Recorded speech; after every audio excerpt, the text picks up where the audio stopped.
Bienvenidos a Comprensión de los Tiempos Actuales, a la segunda sesión de el libro de Primera de Corintios con el pastor Arturo Andrade. La primera sesión fue maravillosa, excelentes fundamentos que nos trae para hoy y para el día de hoy.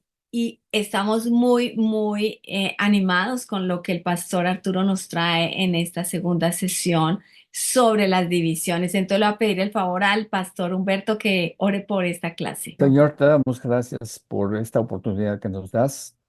Te damos gracias por tu palabra y por el exponente de tu palabra en este día. Pedimos que tu Santo Espíritu guíe al pastor Arturo, que tu Santo Espíritu hable a través de él a nuestras vidas y que no solamente podamos escuchar, sino que podamos poner en práctica lo que tu Santo Espíritu hable a cada uno de nosotros.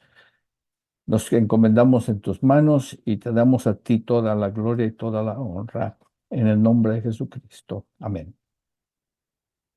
Muy buenas noches a todos los asistentes a esta conferencia sobre la carta de Pablo a los Corintios. Él escribió dos cartas, algunos dicen que incluso fueron tres, solo que la tercera no la tenemos, pero Pablo escribió estas cartas a esta iglesia allá en la ciudad de Corinto y ayer pues estuvimos viendo un poco el contexto de la ciudad, más o menos cuáles eran las características que correspondían a la ciudad de Corinto, un puerto importante, tenía dos puertos importantes, una ciudad muy comercial, con muchísimos templos, porque obviamente era tan visitada, confluían tantas personas de Europa y de Asia en este lugar que entonces habían templos para agradar a cada persona allí. También pues tenían en Corinto la práctica de recibir algunos filósofos griegos itinerantes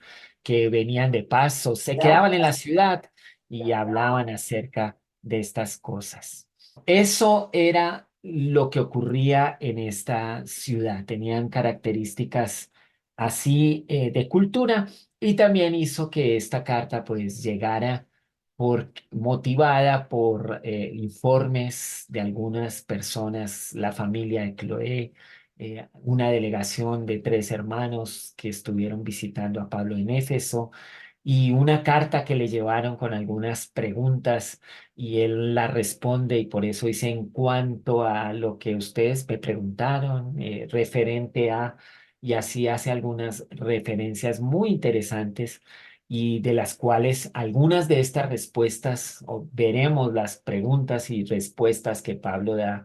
Es interesante, ¿no? El método este de preguntas y respuestas, ahí desde el tiempo del primer siglo, Pablo le preguntan, él responde, ayuda así a la iglesia a tener esta dinámica, esta fluidez. Y bueno, hoy vamos a comenzar, bueno, concluimos ayer mirando en esta sesión cómo cuando inicia Pablo esta carta les da primero un recordatorio del gran amor que él les tiene y de las grandes promesas que Dios les ha dado y de las cuales ellos son beneficiarios. Y aún exponentes muy fieles de las promesas de Dios. Es interesante, o sea, Pablo tenía un informe y tenía una presión por la corrección y por ajustar algunas cosas que no estaban fluyendo muy bien en esta iglesia. Sin embargo, él no se salta el saludo, no se salta el recordatorio de la promesa, no se salta afirmar el gran amor que les une en Cristo Jesús. Y desde ahí, con este fundamento, entonces él empieza a hablar sobre los problemas que ellos tienen. Y entonces vamos en esta noche a referirnos a los primeros capítulos, del 1 al 4, los primeros 4 capítulos, pues empezando desde el versículo 10, como cómo Pablo atiende uno de los problemas principales que tenía la iglesia. El asunto Bueno, vamos a leer aquí los primeros versículos, 10 al 12, la formulación del problema. Aunque podemos leer hasta el versículo 17 para iniciar nuestro tiempo juntos. Amados hermanos, les ruego por la autoridad de nuestro Señor Jesucristo, que vivan en armonía los unos con los otros, que no haya divisiones en la iglesia. Por el contrario, sean todos de un mismo parecer, unidos en pensamiento y propósito. Pues algunos de la casa de Chloe me contaron de las peleas entre ustedes. Mis amados hermanos, algunos de ustedes dicen yo soy seguidor de Pablo, otros dicen yo sigo a Apolos, o yo sigo a Pedro, o yo sigo únicamente a Cristo. ¿Acaso Cristo está dividido en fracciones? ¿Fui yo Pablo crucificado por ustedes? ¿Fue alguno de ustedes bautizado en el nombre de Pablo? Por supuesto que no. Agradezco a Dios que no bauticé a ninguno de ustedes, excepto a Crispo y a Gallo, porque ahora nadie puede decir que fue bautizado en mi nombre. Así también bauticé a los de la casa de Estéfanas, pero no recuerdo haber bautizado a nadie más. Pues Cristo no me envió a bautizar, sino a predicar la buena noticia, y no con palabras ingeniosas, por temor a que la cruz de Cristo perdiera su poder.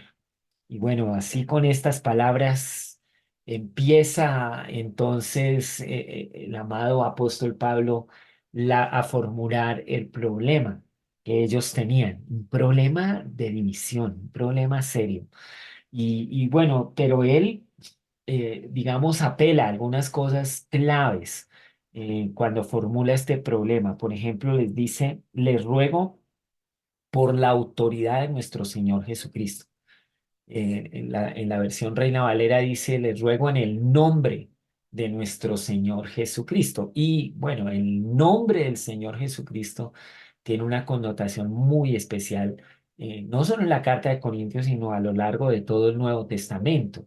Entonces, en la cultura judía, el nombre representaba el carácter, la autoridad de la persona.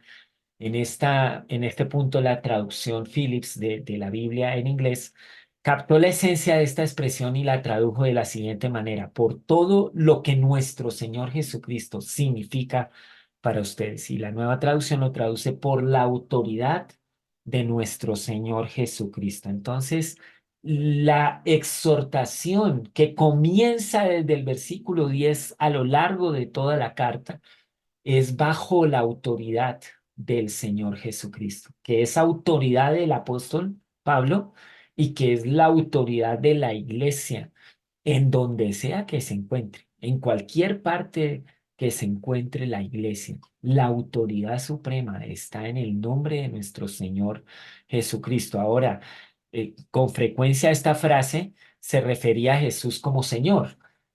Filipenses 2:11 habla de Jesús, el nombre de Jesús, y es de Jesús el Señor.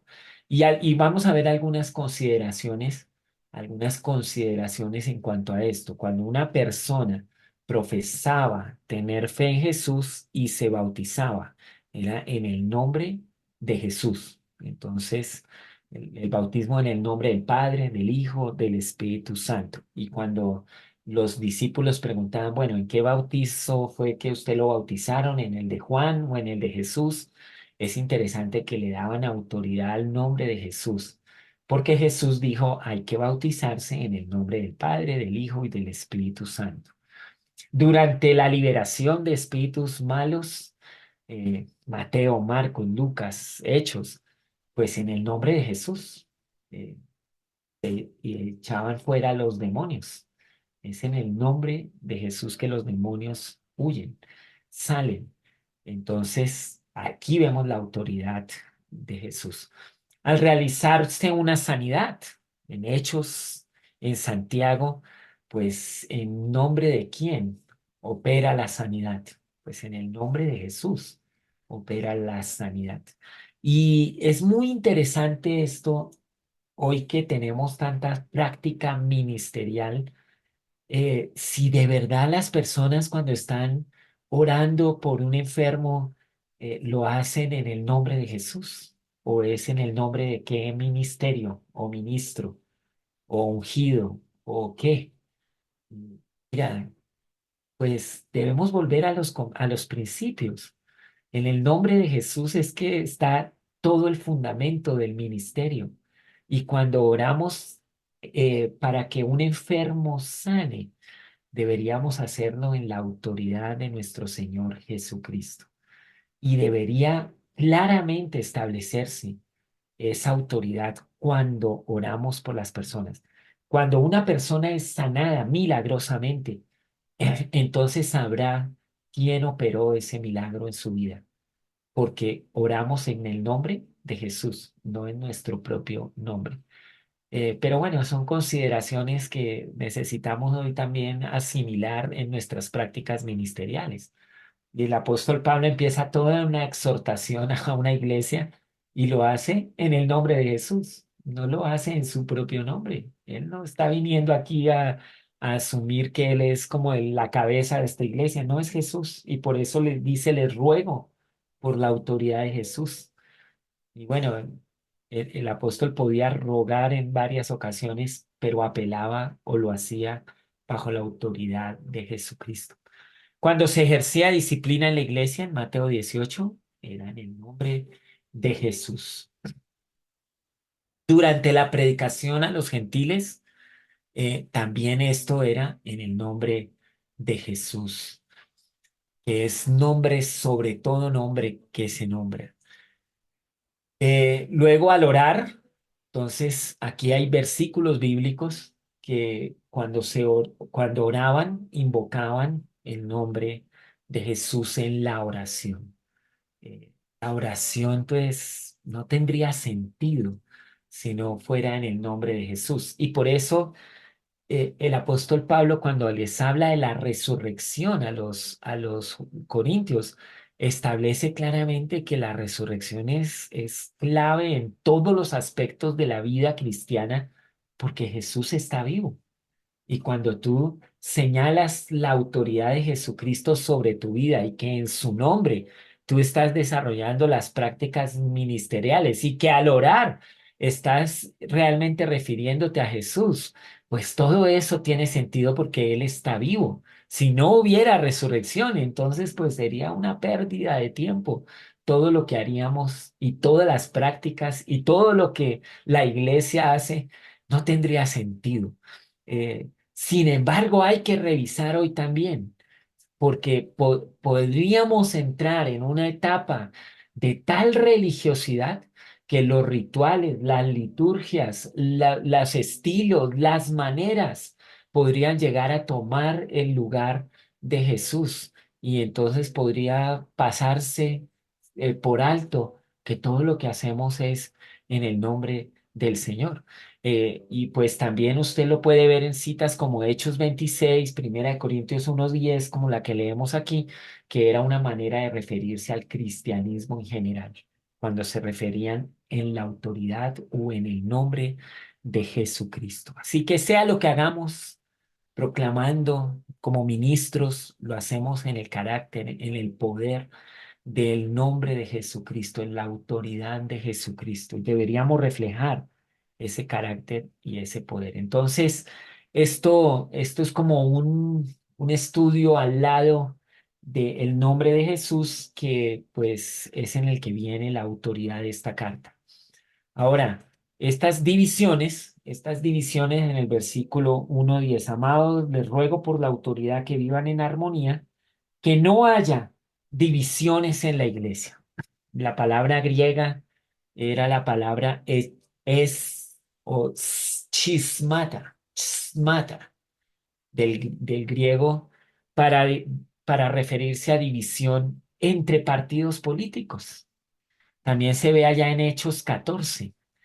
La palabra sismo viene de esta palabra griega, es chismata, y era uno de los principales problemas de la iglesia en Corinto. O sea, si pegamos un salto al capítulo 11, versículo 18-19, dice el apóstol acá: primero oigo que hay divisiones entre ustedes cuando se reúnen como iglesia, y hasta cierto punto lo creo. Así que por supuesto que tiene que haber divisiones entre ustedes para que los que tienen la aprobación de Dios sean reconocidos. Entonces había sismos, había división, había partidos.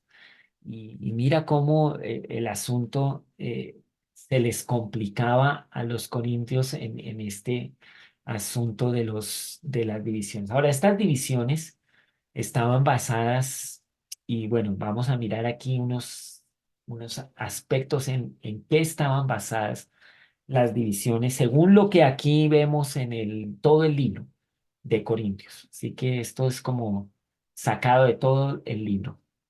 Primero, preferencias personales de los creyentes por ciertas habilidades de liderazgo.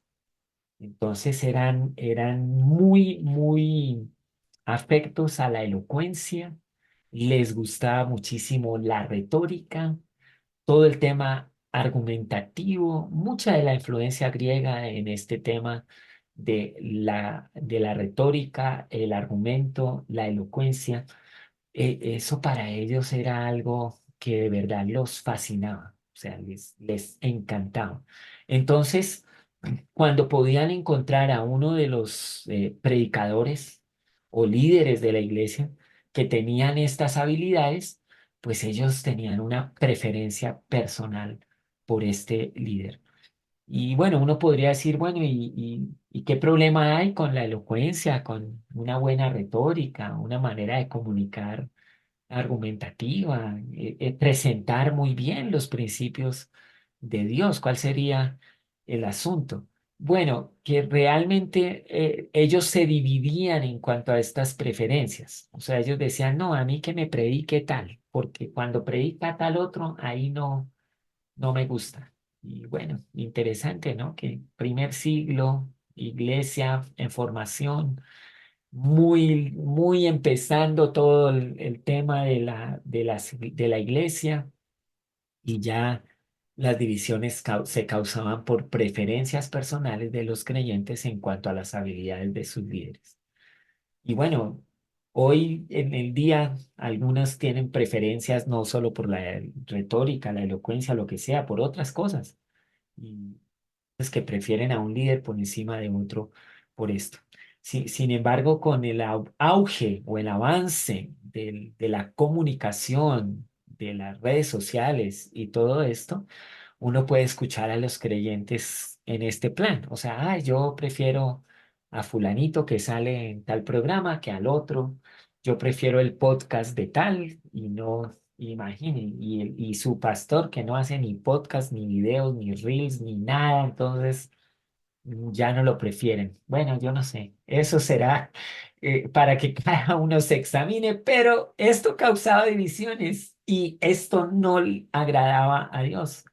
Ahora, entre más corra la palabra, entre más comunicación haya, buenísimo, pero no debería causar este fruto, no debería producir división. Es la preferencia personal la que lo hace y no lo que haga el ministro.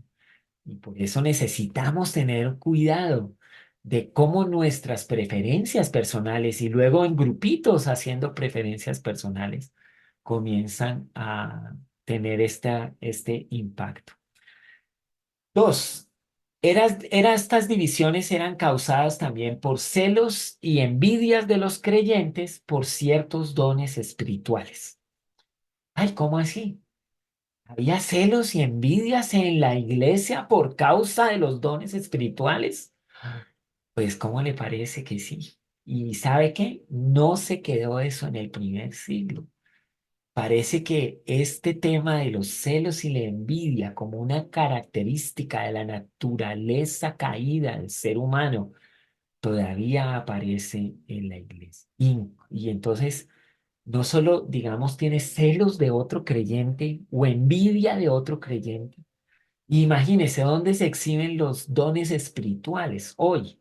A veces en los ministros. Entonces un pastor, un ministro de Dios, teniéndole celos y envidias a otro ministro pastor porque exhibe unos dones espirituales. Bueno, ahí sí cada uno tiene que examinar su corazón y que no se encuentre esto de celos y envidia. Esto genera divisiones en la iglesia. Ah, estaba en una reunión de pastores de la ciudad de Bogotá y de repente eh, hablando sobre algunos de los temas que la ciudad vive con dificultad, porque es una ciudad capital, porque es una ciudad muy compleja, porque confluyen muchísimas cosas en ella.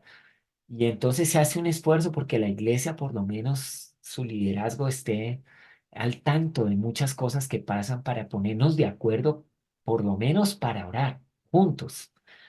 Y de repente dos de los pastores hablaron, no, es que yo sí quiero decirles que por un tiempo yo no soportaba a tal otro pastor que era como vecino de su iglesia.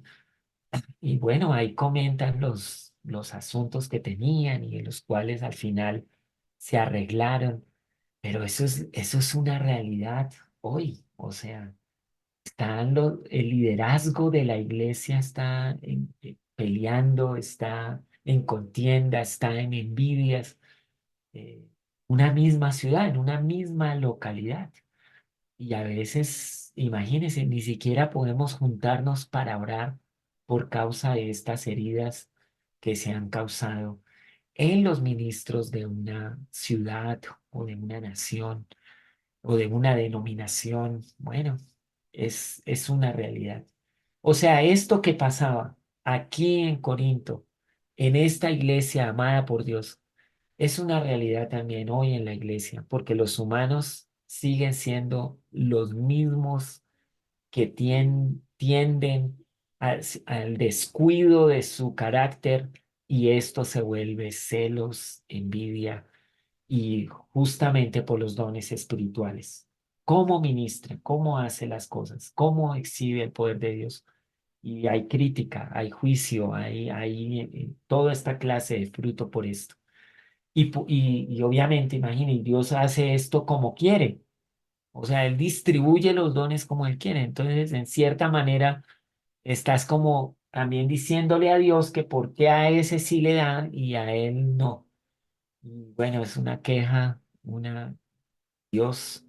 Y pues puedes orar como quieras, pero no sé si ese tipo de oración de verdad tenga algún fruto. Bueno, también había diferenciación de los creyentes por categorías económicas. Había ricos y había pobres, y esto también los dividía. Y bueno, no solamente los dividía, sino que en la práctica, a algunos que tenían una posición económica mejor o mayor, entonces de verdad usaban y hacían sentir mal a los que no tenían y los que no tenían, entonces hacían todo para tratar de diferenciarse y de que los reconocieran en la iglesia, y esto causaba grandes divisiones. Había prejuicios de los creyentes por la posición social. En ese tiempo, pues teníamos los esclavos y los libres.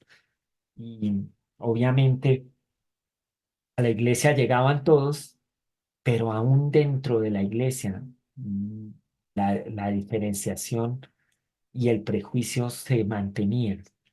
Y bueno, hoy no tenemos esclavitud, no tenemos, pero todavía hay posiciones sociales. ¿Y cómo se tratan en la iglesia? Bueno, el libro de Corintios da ideas para tratar estas divisiones dentro de la iglesia. Orgullo racial. Entonces, había judíos y gentiles. Y bueno, el apóstol Pablo trataba de decirles, somos la iglesia de Cristo. Entonces, necesitamos entender que esto no se trata de judíos o de gentiles. Y hoy pues también tenemos las iglesias que son multiculturales y también étnicas y bueno, y entonces, ¿de qué se trata la iglesia? Al final, ¿dónde está la unidad como creyentes? ¿Quién es mi hermano? Entonces, estas preguntas que parecen tan básicas cuando uno viene a Cristo, pero cuando realmente empezamos a ver la iglesia, cómo es visitada, cómo empiezan a llegar otras personas. Imagínense la iglesia en el comienzo, muchos judíos y luego en Corinto. los judíos se volvieron una minoría y eran más gentiles, y entonces cómo manejaban estos asuntos raciales les causaba división, no podían hacerlo con gracia. Necesitaron ser enseñados en cómo manejar estos asuntos eh, que les producían heridas y divisiones. El celo u orgullo por el estatus marital, eso hasta el día de hoy uno lo escucha como líder cristiano. La lucha entre los casados y los solteros. Dios mío, todavía hoy se habla de eso. Los solteros dicen, no, es que en la iglesia solamente le hablan a los casados. Y los casados dicen, no, pues ojalá no me hubiera casado y fuera un soltero para que nadie me moleste. Y ahí están, porque en la iglesia como que, y claro, obviamente estamos desarrollando ministerio y a veces le damos énfasis a la familia entera, a veces es más sobre los niños, a veces más sobre los jóvenes, más sobre los solteros, más sobre los casados, más sobre los más pequeñitos, más sobre los mayores. Al final todos son la iglesia, pero Dios nos ayude, pero que digamos este tema de estatus o estado civil no genere orgullo o celos y llegue a dividir la iglesia. No, deberíamos reconocernos todos como la iglesia y que todos tenemos parte de la iglesia. Y que Dios sí nos ve a todos. Él sí tiene cuidado de todos. Así, digamos, no veamos como que haya un énfasis particular sobre mi situación particular.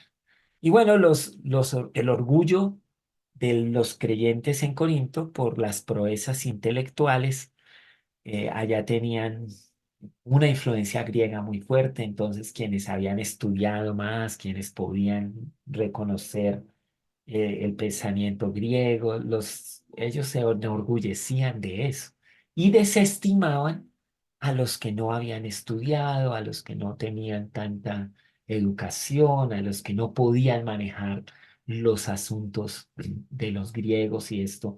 Entonces, pues no los aceptaban muy bien. Y esto generaba grandes divisiones. O sea, de esto está hablando el apóstol Pablo. Con esto comienza la formulación de su problema y con base en la autoridad de Jesucristo, en el nombre de Jesucristo, es que Él va a darles algunas principios, ideas en cuanto a esto. Pero cuando comienza el apóstol a desarrollar su respuesta para ellos, eh, entre versículo 18 del 1 hasta el capítulo 3 versículo 4 pues no pareciera como que el apóstol estuviera de verdad dándole al punto del problema de las divisiones, porque ahí comienza todo un tema de la sabiduría, la ignorancia, la cruz, la locura de la cruz. Y bueno, usted debe leer estos capítulos una y otra vez y se va a dar cuenta como que dice, pero el apóstol, ¿por qué pone todo esto? Y solo hasta por allá después del capítulo 3 versículo 4 entonces vuelve nuevamente al tema principal del problema de las divisiones. Bueno, no es una casualidad, no es que Pablo se quisiera ir por la tangente, sino que tienes que saber que cuando el apóstol escribe esta carta para ellos, construye el pensamiento eh, que ellos están teniendo para finalmente darles una respuesta a lo que ellos estaban pensando. Ahora, algunos asuntos claves entonces en estos versículos desde el 1:18 hasta el 3:4. Parece que en la iglesia tenían alguna especie de resentimiento entre ellos y el apóstol Pablo. Algo de resentimiento se metió en ellos. En capítulo 4 versículo 1 al 5 es súper evidente cómo Pablo dice, bueno, hay un resentimiento, ustedes no me quieren. Sí. Y con esto en mente, pues por eso ellos como que viven estas contiendas y estas divisiones y estas preferencias salen a gusto. O sea, es como no nos gusta el apóstol Pablo, la razón que sea, entonces preferimos a Apolos o preferimos a Pedro. Y entonces este era el punto. Ahora, ¿qué se aprende de esto? Mira, que el resentimiento nunca trae buen fruto a la vida cristiana. Estar resentido en la congregación, en la comunidad cristiana, estar resentido como un cristiano con otro cristiano y más con una autoridad cristiana, pues eso no trae buen fruto, no es la manera mejor para realmente eh, tratar los asuntos de la iglesia. Ah, bueno, pero si hay una autoridad que de verdad es terrible, abusiva, sí, es real, hay ejemplo. La misma Biblia menciona líderes abusivos y líderes que realmente usaron su autoridad para hacer daño, pero nunca la respuesta que se sugiere frente a un liderazgo malo, débil o abusivo es el resentimiento. Porque el resentimiento solo te va a afectar a ti, te va a dañar a ti. El tema del perdón es un tema que claramente se establece desde la salud del cristiano, desde la salud de la persona. ¿Tú quieres tener salud en tu vida? Entonces debes combatir el resentimiento. Y cualquiera que sea la causa o lo que lo motive, pues eso es lo que debes tratar y alcanzar el perdón. Perdonar o ser perdonado. Y luego el tema que ya causa conflicto, se puede empezar a tratar. Pero esta iglesia o una porción o algunos en la iglesia de Corinto desarrollaron una respuesta de resentimiento frente a la autoridad del apóstol Pablo y lo que como fruto les llegó a sus vidas y a la vida de la iglesia, fueron divisiones y contiendas, algo que nunca les iba a lograr dar unidad, ni propósito, ni fuerza en el desarrollo de la misión que Dios tiene para esta iglesia y para cada persona. Entonces, este punto no hay que subestimarse. El resentimiento trajo estas crisis. Otro punto, una de las palabras claves de Pablo aquí en esta sección es sabiduría o sabio. Eh, Imagínate, entre el capítulo 1 y el capítulo 3, Pablo menciona esta palabra sabiduría o sabio como unas 26 veces en esta sección y, y solo 18 veces más en todas las demás cartas de Pablo. O sea, esto aquí fue una exageración de Pablo en el tema de la sabiduría y de ser sabios. Y entonces, ¿por qué usa tanto este término? Y a veces lo usa con los corintios en manera peyorativa, o sea, como dejándolo por debajo, el tema de la sabiduría humana. Y es porque realmente estos corintios, recuerde que tenían una influencia griega muy fuerte, es que estaban ahí al sur de Grecia, muy cerquita. Los filósofos griegos pasaban allá y se daban su vuelta. Y ellos se fascinaban con estos filósofos. Y entonces, de alguna manera, llegaron a pensar que el cristianismo y que Jesús, la cruz de Cristo y todo este tema era una filosofía más, era algo más. Y entonces ellos se enorgullecían por tratar de manejar los asuntos de la cruz y los asuntos del cristianismo y los equiparaban a los asuntos de los griegos y la sabiduría que venía desde los griegos. Y claro, Pablo ahora les está tratando de decir, les está explicando claramente que lo que tiene que ver con Cristo y lo que tiene que ver con la cruz y lo que tiene que ver con el plan de salvación y la autoridad de Jesús no es nada comparable a ninguna filosofía de los griegos y mucho menos ningún filósofo griego sería comparable a Jesús. Y entonces sobre eso el apóstol Pablo responde contundentemente para bajar un poco el orgullo y para bajar todo el desenfoque que tenían referente a equiparar al cristianismo con una filosofía cualquiera popular griega.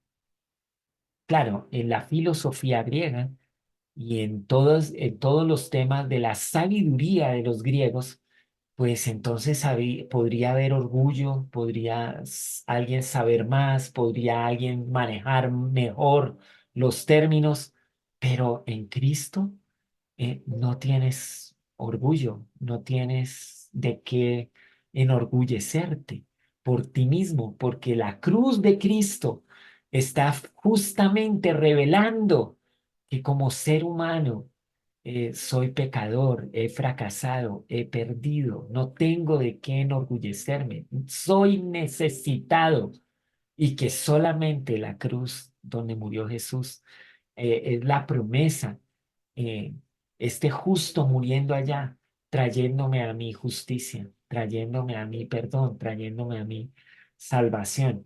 Bueno, entonces ahí básicamente es donde comienzan los temas doctrinales a ser fuertemente o Pablo quiere que influyan la vida, la conducta y la mente de los corintios, un tema puramente doctrinal. Y es que el proverbio dice, así como el hombre es en su pensamiento, así es él. Si ellos no podían pensar de Jesús, de la cruz y de todo el plan de salvación correctamente, pues obviamente ellos estarían teniendo una conducta completamente equivocada. Ahora, luego vienen como que Pablo empieza párrafo a párrafo a tratar de mostrarles cómo es que pueden ellos llegar a tener una mente que de verdad piense en una forma correcta acerca de Jesús y acerca de la salvación. Entonces, aquí en estos capítulos del 1 al 4 hay unos párrafos claves. Por ejemplo, capítulo 3 versículos 5 al 9. Entonces, dice lo siguiente. Después de todo, ¿quién es Apolos? ¿Quién es Pablo? Nosotros solo somos siervos de Dios, mediante los cuales ustedes creyeron la buena noticia. Cada uno de nosotros hizo el trabajo que el Señor nos encargó. Yo planté la semilla en sus corazones y Apolos la regó, pero fue Dios quien la hizo crecer. No importa quién planta o quién riega, lo importante es que Dios hace crecer la semilla. El que planta y el que riega trabajan en conjunto con el mismo propósito y cada uno será recompensado por su propio arduo trabajo, pues ambos somos trabajadores de Dios y ustedes son el campo de cultivo de Dios, son el edificio de Dios. Y bueno, es interesante, ¿no? Entonces, ilustración sobre el campo y, y el trabajo en equipo y que todos cumplimos una función en el reino de Dios, pero el que tiene todo el panorama es nuestro Dios. El que tiene toda la soberanía es nuestro Dios. Y el que definitivamente produce la vida y produce el crecimiento es nuestro Dios, nuestro Señor Jesucristo. Entonces aquí en estos versículos y con esta ilustración, analogía del campo, entonces el apóstol empieza a construir un argumento para darles a entender que es como muy vacío el tema de la división sobre líderes en la iglesia. O sea, finalmente, ¿quién es Pablo? ¿Quién es Apolos? ¿Quién es, qué hace cada uno? Y entonces cuando les muestra, mira, la manera correcta de ver el liderazgo dentro de la iglesia es que cada uno hace una parte para que Dios al final haga todo lo que quiere hacer.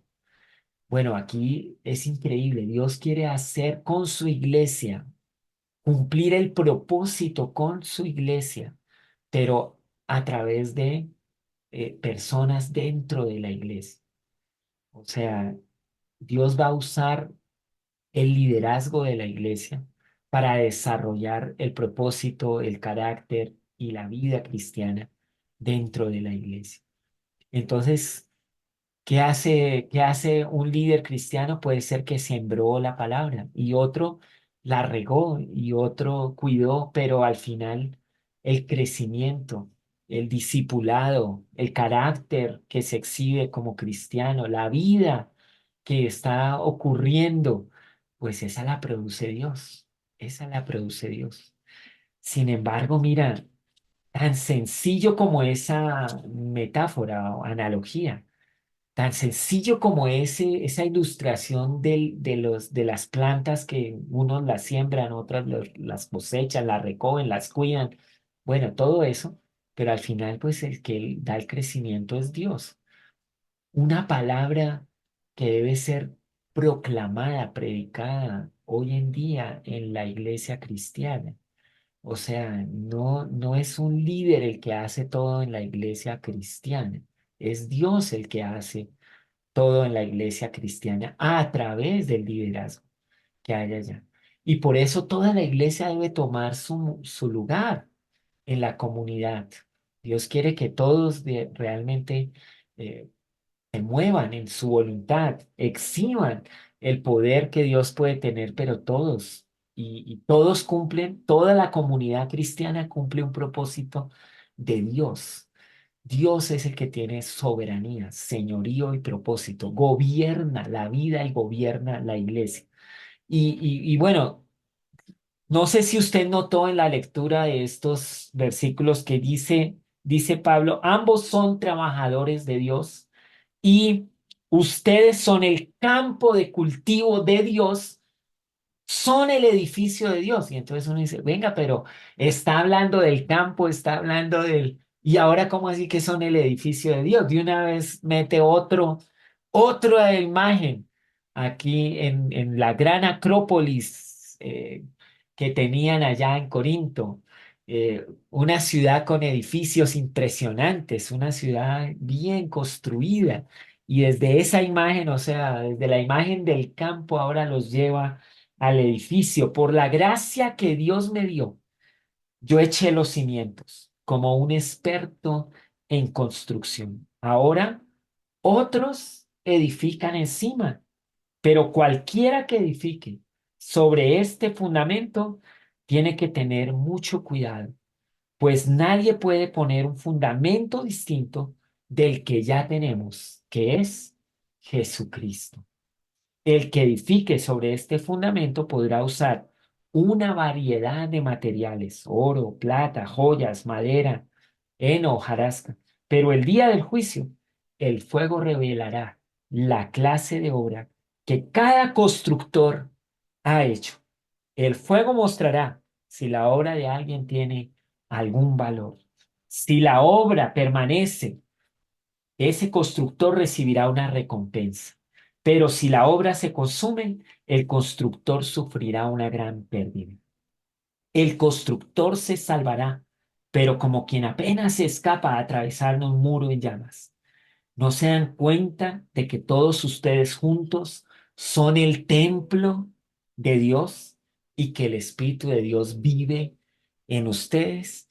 Entonces viene desde el campo, que hay diferentes funciones, eh, pero que al final el crecimiento lo da Dios, los lleva al edificio, hay un fundamento, un solo fundamento, es Jesucristo, y que los constructores, los que trabajan en ese edificio, pues ponen diferentes materiales y un día se juzgará eso que hacemos. Son materiales que permanecen, si son cosas duraderas o realmente eran cosas muy vanas, muy temporales. Y es increíble, o sea, si el fundamento no se cambia, o sea, si Jesucristo es el fundamento, ¿es posible pasar la vida cristiana construyendo cosas que no trascienden? Bueno, según el apóstol Pablo y los Corintios, Es posible pasar la vida cristiana en divisiones, en peleas, en contiendas, en motivaciones muy vacías, en cosas muy temporales. Es posible que toda la vida cristiana se vaya en una búsqueda de cosas que no, de verdad no glorifican a Dios. Pero aún así, si el fundamento es Cristo, pues bueno, eres salvado, pero como que vas a sufrir una pérdida, ¿no? O sea, ¿qué pérdida? Que pudiendo usar la vida para realmente llevar gloria a Dios y vivir en las cosas que le traen gloria y propósito y que trascienden, porque es el mismo tiempo, los mismos recursos, la misma vida, el mismo lugar, pero con unas motivaciones correctas, entonces las cosas trascienden. Y cuando uno estudia estos versículos bajo o estudia la historia de la iglesia bajo la perspectiva de estos versículos, es interesante que algunos creyentes en la historia de la iglesia, de ellos todavía hoy se habla y vivieron en momentos muy complicados de la iglesia, pero parece que ellos usaron materiales que podían ser más duraderos. Y bueno, y también tenemos el testimonio y el ejemplo de algunas cosas que realmente no glorifican a Dios. Y desde ahí, entonces mira, cómo el apóstol desde estos versículos ahora llega y dice, pero ustedes son el templo de Dios, o sea, viene del campo, se va por los edificios y luego dice, ustedes son el templo. O sea, tienen un fundamento que es Jesucristo y su vida es el templo del Espíritu Santo. Son el templo del Espíritu Santo. Y pues entonces, esa de sembrar y recoger, eso de tener un fundamento y construir encima, no tiene que ver solo con una institución o con una comunidad. Tiene que ver contigo personalmente también. Tiene que ver cómo tú construyes este templo, esta vida. ¿Qué materiales estás usando en la construcción del templo de Dios? Y bueno, quizás el apóstol Pablo usa la imagen del templo para referirse a que cada cristiano en Corinto, cada uno de ellos era el templo del Espíritu Santo para mostrar que tanta religiosidad en la ciudad de Corinto, tantos templos que había allá. Ahora Él les dice, ahora cada uno de ustedes en esas calles, en esas casas, en todo lugar donde ustedes estén, Corinto tiene templo del Espíritu Santo y es usted caminando esas calles, caminando por esos lugares, yendo a sus casas. Donde usted esté, hay un templo del Espíritu Santo, su vida. Y por eso debes cuidarla, debes cuidar tu vida, debes cuidar tu cuerpo, debes cuidar tus pensamientos, debes cuidar lo que haces. Eh, no solamente la imagen de un templo para ser cuidado, sino un templo donde las personas podrían acercarse y encontrar algo espiritual. Entonces, esta idea es mucho más profunda que solamente una imagen del edificio y una imagen del templo. Dios destruirá a cualquiera que destruya este templo, pues el templo de Dios es santo y ustedes son este templo. Dejen de engañarse a sí mismos si piensan que son sabios de acuerdo a los criterios de este mundo. Necesitan volverse necios para ser verdaderamente sabios, pues la sabiduría de este mundo es necedad para Dios. Dicen las escrituras, y ahí citan el Antiguo Testamento, Él atrapa a los sabios en la trampa de su propia astucia, y también dice, el Señor conoce el pensamiento de los sabios y sabe que no valen nada. Tienes que hacer una, una decisión. Así que no se jacten de seguir a un líder humano en particular, pues a ustedes les pertenece todo. A ustedes les pertenece todo, ya sea Pablo o Apolos o Pedro o el mundo o la vida o la muerte o lo presente y el futuro, todo les pertenece a ustedes y ustedes pertenecen a Cristo y Cristo pertenece a Dios. Wow, o sea, ¿qué eligen? ¿Eligen caminar la filosofía, la sabiduría humana o eligen la sabiduría divina, la sabiduría de Dios? Esa presencia de Dios que te convierte en un templo de Dios, de adoración, un templo del Espíritu Santo donde hay algo espiritual para ofrecer. ¿Realmente estás eligiendo lo que viene de Dios por encima de lo que la filosofía y los principios de este mundo están ofreciendo? Es tu decisión, tú edificas este templo del Espíritu Santo, pero a cualquiera que destruya este templo, pues Dios estará en contra. O sea, es que es en contra de Dios cuando nosotros no elegimos en estar en esta sabiduría divina, en esta sabiduría de Dios.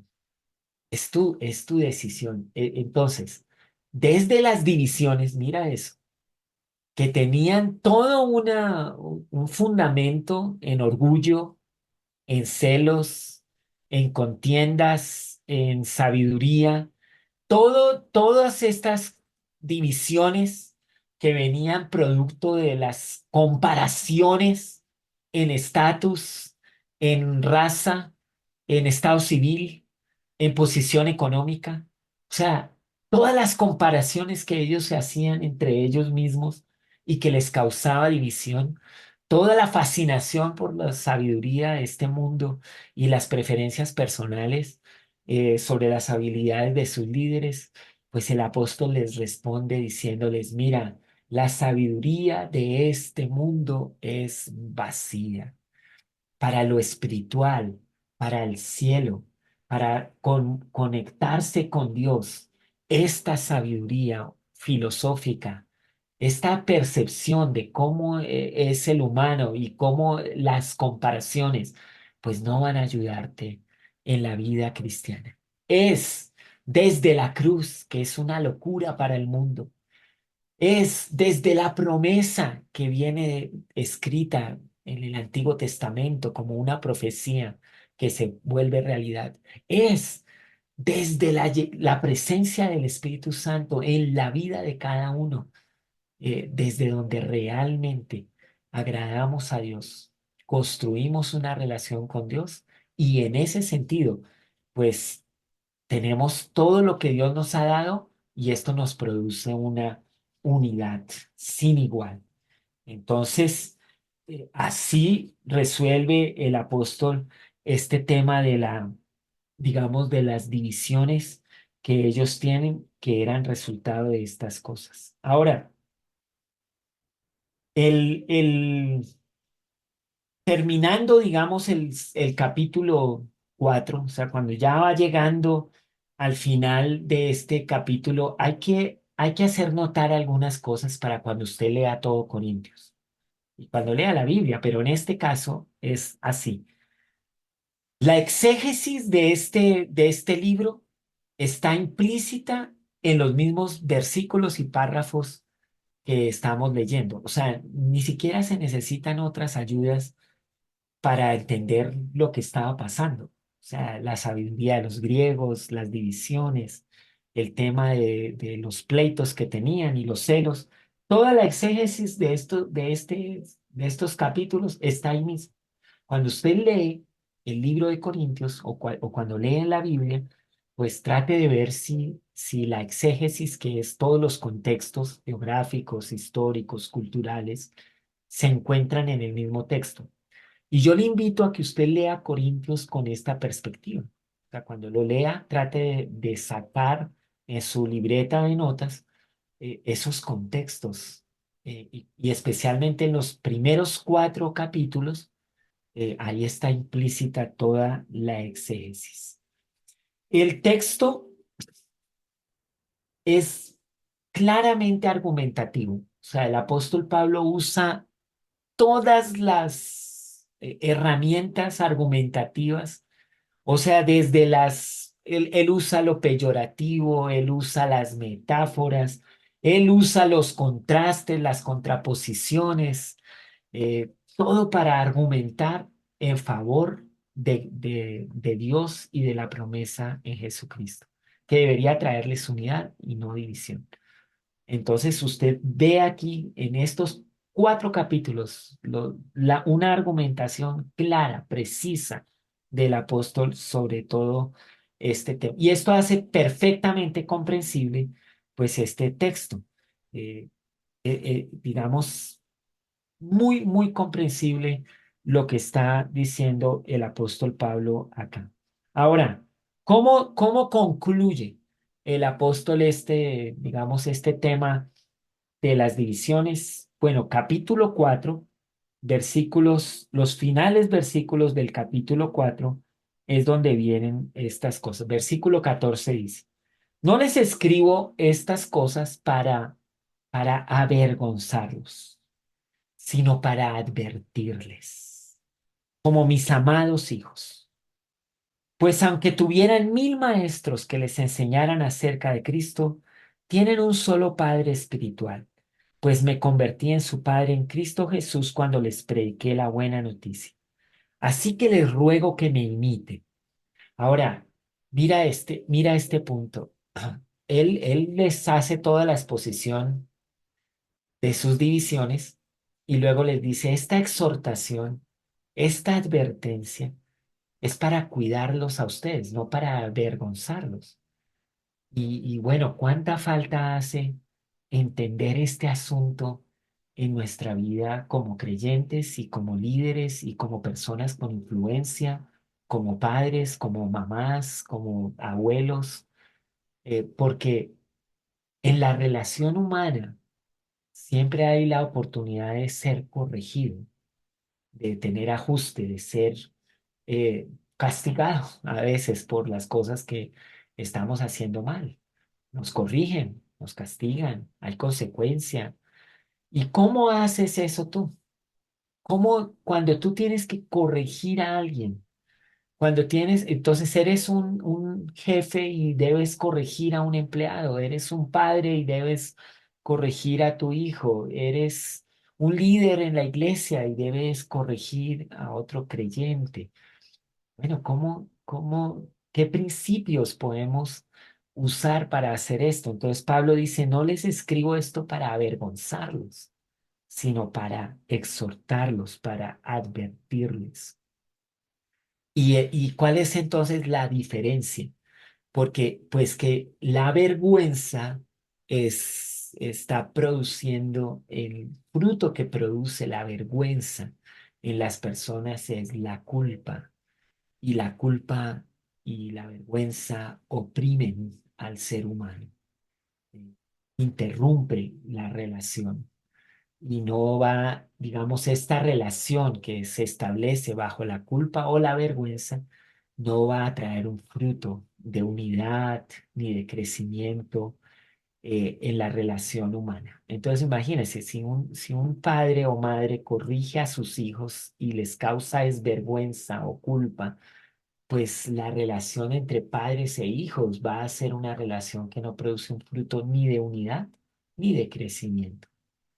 Y por eso hay que cuidar qué fruto está produciéndose cuando estamos corrigiendo, cuando estamos ajustando. Y bueno, Pablo aquí dice, es el amor, es la relación, es mi gran anhelo de que a ustedes les vaya bien, que realmente podemos hacer esto de la advertencia o la exhortación algo bueno. Y claro, no hay manera, mira, hermanos, no hay manera de crecer espiritualmente y de verdad exhibir un carácter como el de Cristo si en la vida no hay exhortación, si no hay advertencia. ¿Quién cumple ese rol en tu vida cristiana? ¿Tienes tal autoridad en tu vida cristiana que ¿realmente eres corregido, eres advertido, eres exhortado en la manera como Pablo lo hizo con los corintios? Él les dice, mire, muchos son como maestros de ustedes, pero yo sí me considero su padre espiritual porque a mí me importa que ustedes crezcan, que ustedes sigan para adelante, que ustedes superen esto y no se queden ahí en la división y la contienda. Y claro, la esperanza es que ellos mejoran, que ellos crecen, que ellos aprenden. Pero te pregunto, cristiano, hermano, ¿quién hace, quién cumple ese rol en tu vida? No hay carácter si no hay corrección, exhortación, advertencia, con amor. Y la verdad es que no es una, digamos, no es una práctica sencilla, es compleja. Y saben una cosa, los cristianos a veces no aceptan fácilmente la corrección. Y el liderazgo cristiano, la pastoral cristiana, a veces se quedó solo en esto de, ustedes tienen 10.000 maestros que les enseñan acerca de Cristo. Y nada mal con eso, pero se necesita más la pastoral, el padre espiritual. Bueno, siguiendo la idea de Pablo, no, no, no quiero profundizar en eso, no, no es para que ahora nos llamemos padre espiritual y madre espiritual, no creo que se trate de eso. Se trata es de esa influencia para tratar el carácter y no solo la cabeza.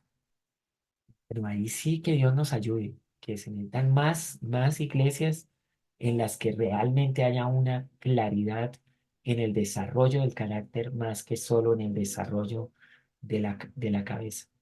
Pero bueno, esto es como finalizando su exhortación a algunos principios. Por esta razón, les envié a Timoteo, mi fiel y amado hijo en el Señor. Él les recordará la manera en que sigo a Cristo Jesús, así como lo enseño en todas las iglesias, en todas partes. Entonces, aquí no solamente les manda la carta, sino que les manda a un líder para que les recuerde, les diga, les hable, les vuelva a mostrar cómo se vive la vida cristiana, un modelo. Y bueno, eso es también muy interesante. No solamente la advertencia o la corrección debe ser con palabras, sino que también debe verse en la vida. O sea, Pablo dijo, mire, vivan como yo vivo. Les ruego que me imiten. O sea, yo soy un cristiano. Así se vive el cristianismo. Santo Señor y Dios poderoso. Hoy casi no se oye eso. Que alguien se pare y diga, ¿usted quiere saber cómo vive un cristiano? Véame, míteme, venga a mi casa, vea mis finanzas, vea mis relaciones. Así vive un cristiano. Bueno, ese es el cristianismo que se necesita. Ahora, no es el pastor, es todo creyente que es templo del Espíritu Santo el que puede decir, ¿quieres ser un cristiano? Así se vive el cristianismo. Y imítame a mí, que sigo a Cristo, que sigo su palabra. Entonces, ahí les mando a Timoteo para que les recuerde cómo se vive un cristiano. Y claro, bueno, qué presión sobre Timoteo, ¿no? Porque ahora todos lo iban a estar allá mirando, ¿cómo así? ¿Quién es este? ¿Dónde salió? ¿Cómo es que es un cristiano? Y bueno, allá está Timoteo entre estos corintios por un tiempo, tratando de mostrarles la verdad. Y culmina, algunos de ustedes se han vuelto arrogantes al pensar que no volveré a visitarlos.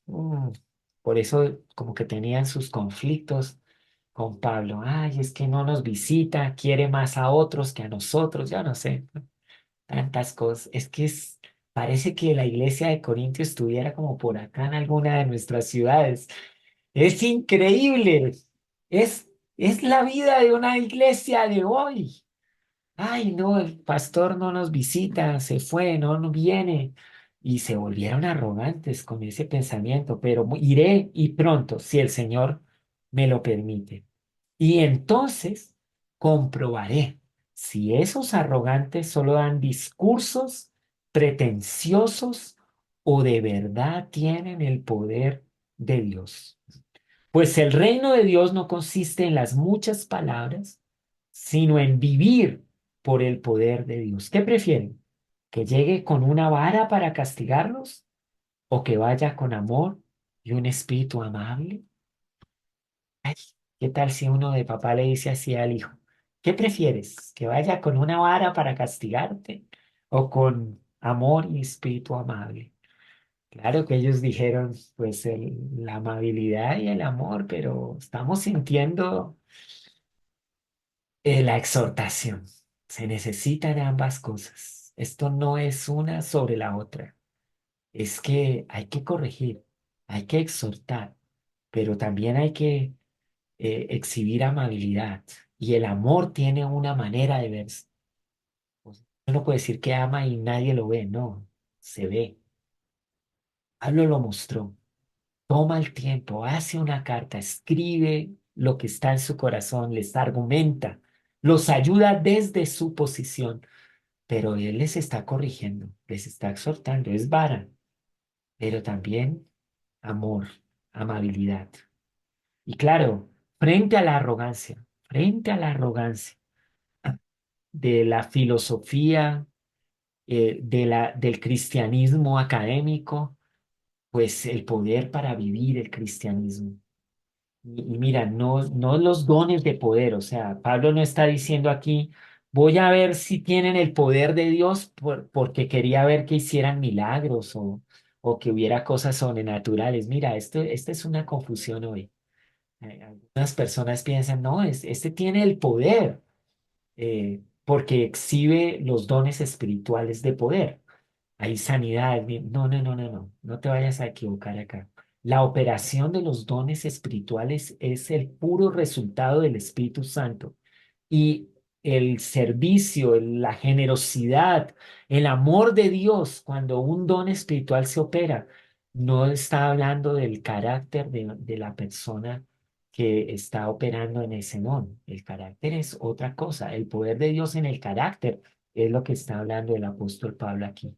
Quiero ver si ustedes tienen una vida que realmente refleja a Dios, alejados del pecado, alejados de estas orgullos y prejuicios, amando a los demás como a sí mismos, entendiendo qué es la obra de Dios y el propósito de Dios. Bueno, ese poder de Dios en la vida es el que Pablo quiere ver en esta iglesia. Entonces, si alguien en el nombre de Jesús hace sanidades y milagros, eso no habla de su carácter, eso solo habla del amor y la generosidad de Dios para servir a las personas que están enfermas o necesitadas. No habla del carácter de la persona. El carácter de la persona se ve, se habla, es porque vive una vida que está en santidad, que está en comunión con Dios. Y bueno, ese es como uno de los retos mayores que tenemos hoy en la iglesia. De esta forma, o sea, solo uno de los grandes y graves problemas que tenían los corintios, podemos ver cómo Pablo argumentó, lo analizó, lo llevó y les concluyó. Usó todas las herramientas y al final pues establece su punto que es, mire, hay que dejar la división, hay que dejar el orgullo, hay que dejar estas falsas creencias y más bien hay que amar, hay que procurar la unidad, hay que vivir en la presencia y en la llenura del Espíritu Santo y esta exhortación es la que realmente va a traerles vida si ellos la acogen y la reciben. Y bueno, desde ahí ya, pues sigue la carta. Ahora, ¿qué sigue? Bueno, si Dios nos permite, entonces vamos a mirar. Hay una expresión muy, muy difícil, un pasaje problemático en el libro de Corintios. Mira, allá en Primera de Corintios se habla de que ellos se bautizaban por los muertos. Y él dice, uy, pero ¿cómo es eso del bautismo por los muertos? Si usted quiere saber a qué se refería Pablo con eso, pues venga mañana y ahí vamos a hablar un poco sobre ese tema de qué es eso del bautismo de los muertos. Y también, si Dios nos lo permite, vamos a tocar algunas de las preguntas que los corintios hicieron. O sea, este de las divisiones era lo que la casa de Cloé y la delegación le contaron al apóstol y entonces él pues los exhorta en eso. Pero vamos a tratar de ver algunas de las preguntas que los corintios sí le hicieron a Pablo referentes a algunos temas importantes. Y entonces cuando veamos esos temas, vamos a tomar algunas de esas preguntas y vamos a tratar de ver cómo el apóstol respondió a esas preguntas. Entonces, eso también lo tendremos mañana para verlo un poquito en detalle. Bueno, muchísimas gracias por su atención. Anímese a volver a leer los primeros 4 capítulos de Corintios.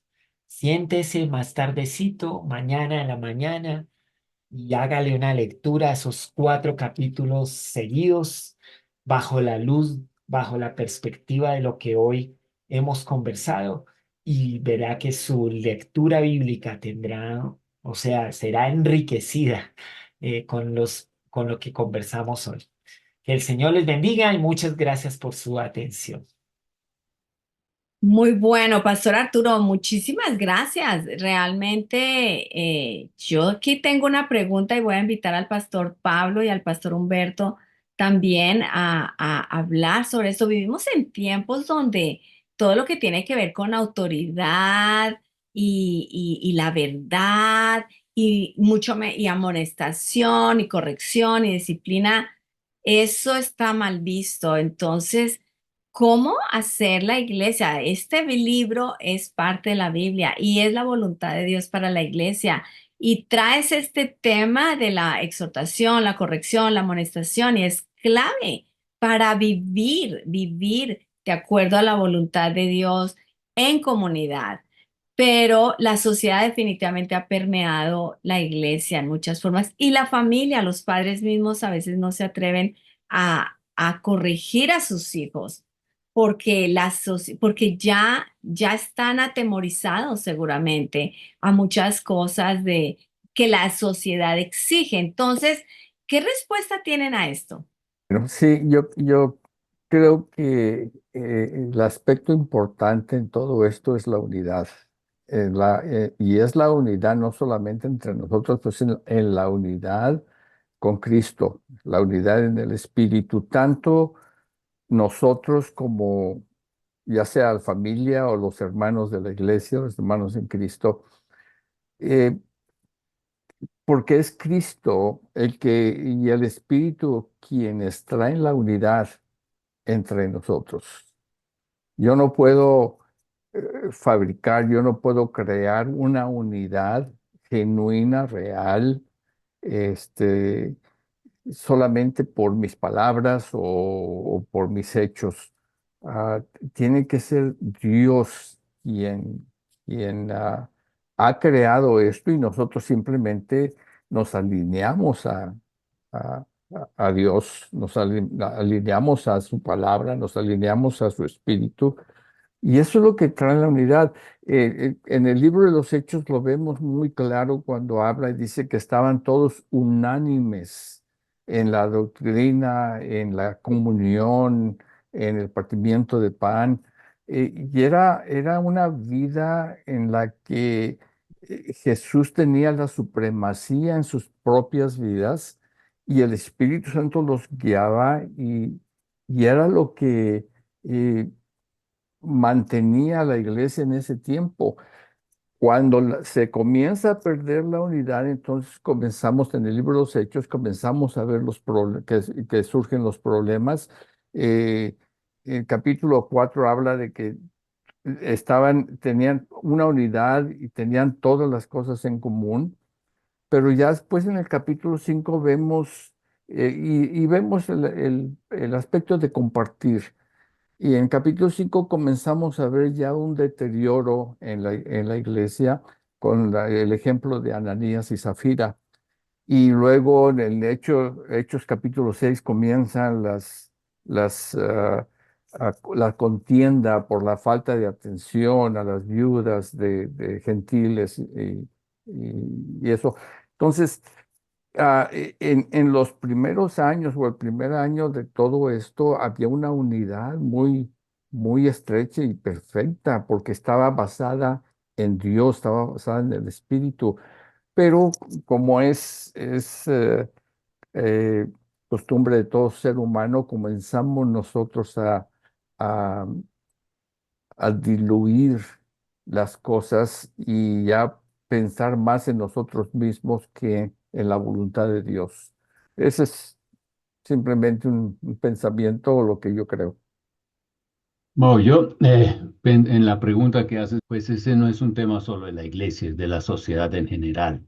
Ujú, Yo creo que alguien en autoridad miremos cómo se ataca hoy en día la policía y no estamos hablando de aquellas situaciones donde hay verdadero abuso y todo el cuento, pero en general, en el mundo, autoridad es atacada de una u otra manera, claro, a veces hay razones, pero en general, digamos, la actitud no es la correcta. Entonces, es de verdad complicado. Lo que yo observo es que la cosmovisión nuestra o lo que nosotros creemos quiénes somos como personas ha cambiado tremendamente. Ya no tenemos una perspectiva bíblica de quiénes somos nosotros, pecadores rumbo al infierno necesitados de una mano que nos ayude, si ujú, no vamos directamente al infierno. Entonces, si somos buenos, eso es el pensamiento humanista que ha invadido también la iglesia. Entonces, ¿por qué vamos a castigar? ¿Por qué nos vamos a dejar castigar? ¿Por qué nos vamos a dejar llamar la atención? Entonces, en el fondo, creo que también esto tiene que ver con un rechazo a la palabra de Dios y con eso también a Dios. Y eso ujú, sutilmente se ha metido a la iglesia. Pues en el caso de Corintios, lo que sí me llama la atención definitivamente es el valor de Pablo de confrontar por el lado como líder, ¿no? La otra es que los corintios y otros, pues estaban listos a recibir ese tipo de admonición o de corrección, pero ¿por qué? Y yo creo que también eso sale a la luz o salió a la luz cuando el pastor Arturo estaba hablando, y es que es para la restauración. Y entonces, si nosotros hacemos una evaluación de dónde estamos, quiénes somos y que estamos desviados, necesitamos enfocar nuestra vida y alguien a veces nos tiene que ayudar para hacerlo. Pablo, gracias a Dios, lo hace, llamando la atención, poniendo la verdad sobre la mesa, dando también ejemplo y decir, mire, vean mi ejemplo y sigan esto y entonces llegarán a donde deben llegar. Pero hoy tampoco tenemos meta. ¿Para dónde vamos? ¿No es cierto? ¿Vivir una vida aquí bonita o vamos al cielo? Son cosas que yo creo que deberíamos estar ujú. discutiendo mucho más, pero sí hay, yo digo, en el fondo hay una cosmovisión errada, no bíblica, también afectando a la iglesia y su pensamiento y un rechazo a las verdades de Dios. Ahora, cuando hay corrección, mucha gente, Arturo también lo mencionaba, que la gente dice, ay, falta de amor, falta de amor. En realidad, eh, eso no es falta de amor, sino es amor porque uno Ujú, quiere que la persona llegue bien al lugar donde queremos o donde Dios quiere que llegue, ¿no es cierto? Son conceptos que hoy en día tristemente no se predican porque lo importante es tener carro, casa y beca y que nos vaya bien aquí en la tierra, pero no estar listos para que se cumpla la misión de Dios en y a través de nosotros.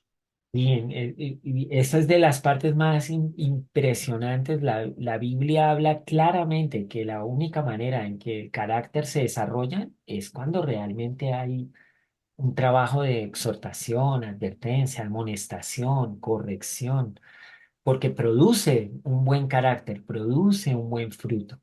Y entonces Pablo apela a dos cosas, ¿no? Apela a que él es como un padre para ellos, o sea, muchos pueden enseñarles, pero digamos, él se refería como al tema de los ayos o maestros o los cuidadores, pero que obviamente hacen su labor, pero no tienen más interés que el otro aprenda lo que necesita aprender y ya. Pero él sí dice, mire, soy como un padre y por eso tomo esta autoridad. Y lo segundo, yo mismo vivo así, o sea, yo mismo estoy sujetado a esto, yo mismo me tomo estos principios para mi vida. Por eso con toda libertad podía decir, imítenme, porque así como les digo que se debe vivir, así lo hago yo.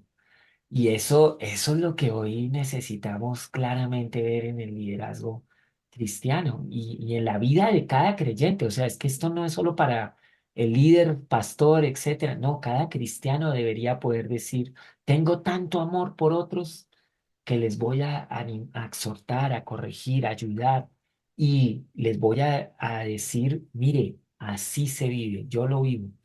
Y eso haría una diferencia total en el cristianismo de hoy. Pero sí, es el reto grande. El mundo ha cambiado este asunto y la iglesia, pues obviamente que llega la gente a conocer a Cristo desde esta cosmovisión, pues también tratan de establecer su cultura dentro de la comunidad cristiana. Y bueno, Pablo no lo permitió, él sí les dijo, no, no, no, no, esta es otra cultura, otra cosmovisión, es otra forma, tienen que despojarse de esto para que de verdad aprecien lo que Dios quiere hacer y escojan. Aquí está. Tienen que escoger con qué van a construir. Heno, madera o arasca. Pues les digo de una vez que eso se va a quemar. Es impresionante cómo este apóstol no tenía problema en de una vez decirles, pero claro, si lo quieren con esos materiales, pues ni modo. Así será. Muy vacío. Y yo, Que yo quisiera añadir una cosa, Arturo, porque este tema yo creo que Corintios también nos llama la atención a los procesos de educación, ¿no? Educación no académica, sino de la que cambia vidas. Eh, bueno, alguien me pegará seguramente por eso, pero bueno, el tema es que Dios quiere vidas transformadas y yo creo que Dios, el Padre, hay en la Biblia tres elementos que son importantes en la formación de Dios o como Padre haciendo su obra en nosotros para que nuestra vida sea todo lo que Él quiere que seamos. Él nos ama incondicionalmente. Sobre eso yo creo que la mayoría acepta eso, ¿no es cierto? Él nos ama incondicionalmente. Él va detrás de la oveja perdida.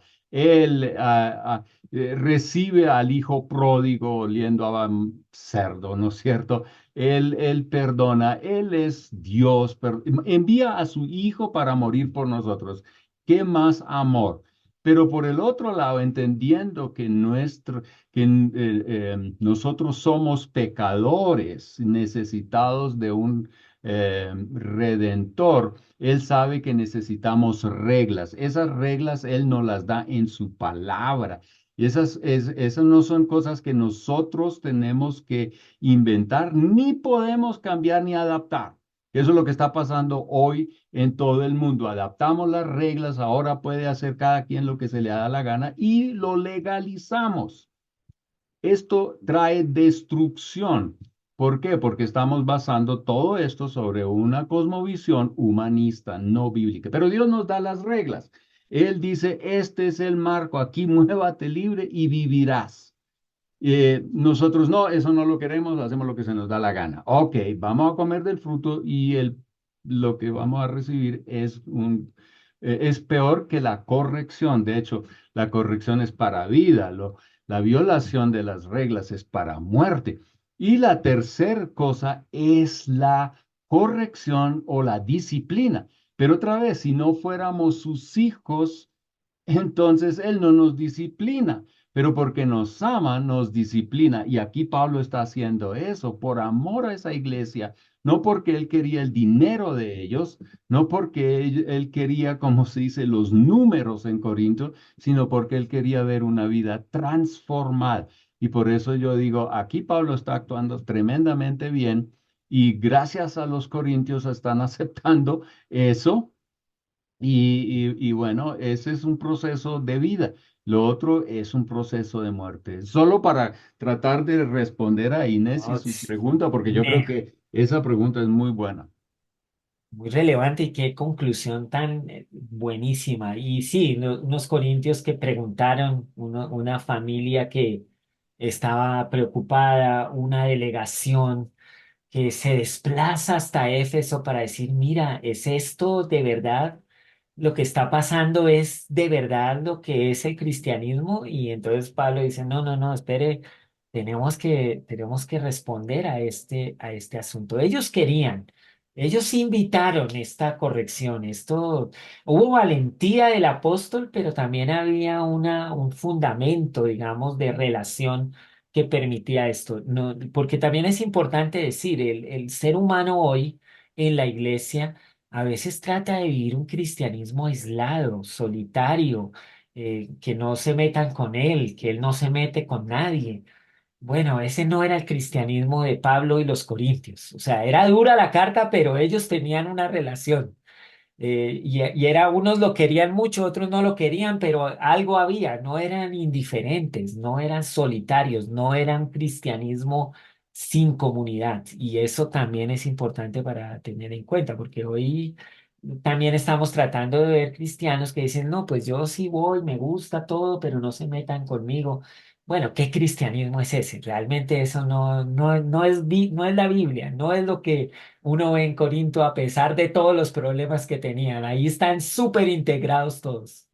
Bueno, excelentes respuestas. Muchísimas gracias, Pastor Arturo, Pastor Pablo, Pastor Humberto. Muy, muy agradecidos. Yo creo que lo más importante es que quedemos claros y animados a vivir bíblicamente, a retomar lo que hemos dejado, tanto en la vida individual como en la vida familiar como en la iglesia. Necesitamos retomar las verdades de Dios y tomar fuerza y valor para vivir en estos tiempos y más cuando vemos que aquel día se acerca. También les recuerdo si estas charlas y estas conferencias son de bendición para su vida, compártalas con otros, póngale un me gusta, escriba comentarios. Esto ayuda, toda esta interacción que usted hace con YouTube va a ayudar a que estas conferencias sean colocadas arriba cuando la gente está buscando. Nos va a encontrar y la idea es que nos encuentren para que aprendan y por eso estamos haciendo lo que hacemos. Entonces le invitamos a ser parte de nuestra misión, compartiendo y propagando el mensaje que Dios ha puesto. Entonces, que el Señor les bendiga.